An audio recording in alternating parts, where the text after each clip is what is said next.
Let's mic news at 8। Lucknow के गोमती नगर में ICICI bank की रिलेशनशिप मैनेजर दिव्या मिश्रा की उनके पति मानस वाजपेयी ने गोली मारकर हत्या कर दी। इसके बाद आरोपी ने अपनी बहन को भी गोली मार दी और फिर खुद आत्महत्या कर ली। बताया जा रहा है कि मानस और दिव्या के बीच लंबे समय से विवाद था और दिव्या ने करीब 1 साल पहले तलाक के लिए कोर्ट में अपील की थी। वहीं आरोपी की बहन मानसिक तनाव से गुजर रही थी। वारदात से पहले मानस ने व्हाट्सएप पर आत्महत्या करने का स्टेटस भी लगाया था। तेलंगाना के सिद्दीपेट जिले में अप्पनपल्ली गांव के पास एक परिवार की कार सड़क किनारे के कुएं में गिर गई। कार में सवार पति पत्नी और उनके 2 छोटे बच्चे डूबने से मारे गए। परिवार सिद्दीपेट से अपने गांव लौट रहा था जब ड्राइवर का नियंत्रण खो गया और गाड़ी करीब 20 फीट गहरे कुएं में जा गिरी। पुलिस और फायर ब्रिगेड ने कई घंटों की कोशिश के बाद जेसीबी की मदद से कार निकाली। सभी चारों के शव डुब्बाक के सरकारी अस्पताल भेजे गए हैं। आंध्र प्रदेश में विशाखापट्टनम सीबीआई ने यूनियन बैंक ऑफ इंडिया को लगभग 25 करोड़ रुपए की ठगी का मामला दर्ज किया है। आरोप है कि विजयवाड़ा की steel company Omkara Vijayalakshmi strips private limited और उसके 4 डायरेक्टरों ने पैसे को झूठे वित्तीय दस्तावेज और बढ़ा चढ़ाकर स्टॉक की जानकारी देकर लोन लिया।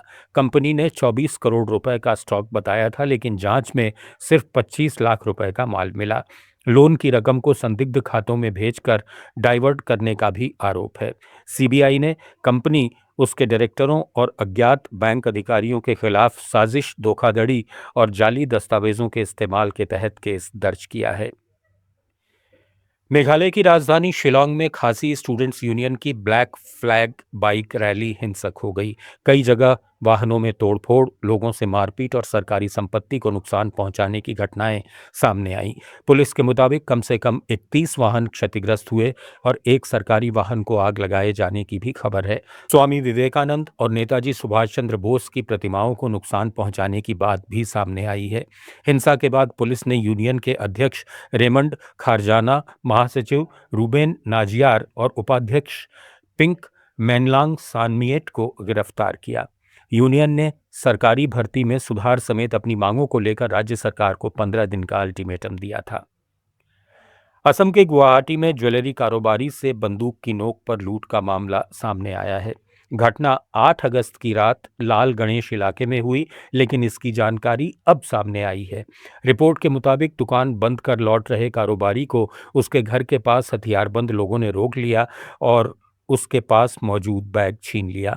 बैग में नकदी और लाखों के सोने के आभूषण थे।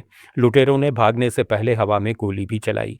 दिसपुर पुलिस जांच में जुटी है, लेकिन अब तक आरोपियों की पहचान या गिरफ्तारी की जानकारी सामने नहीं आई है। त्रिपुरा की राजधानी अगरतला में ईडी ने कारोबारी शाहजहां मियां के घर और कारोबारी ठिकानों पर एक साथ तलाशी अभियान चलाया। कार्रवाई अखौरा रोड इलाके में उनके आवास और बटतला फिटिंग मार्केट में उनके कारोबारी प्रतिष्ठान पर की गई। ईडी के साथ केंद्रीय सशस्त्र बलों के जवान भी मौजूद थे।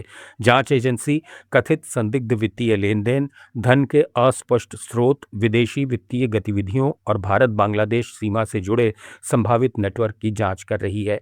अधिकारियों ने दस्तावेजों और दूसरे रिकॉर्ड की जांच की और शाहजहां मियां से पूछताछ भी की। हालांकि अभी तक नकदी, दस्तावेज या इलेक्ट्रॉनिक उपकरण जब्त किए जाने की कोई आधिकारिक पुष्टि नहीं हुई है।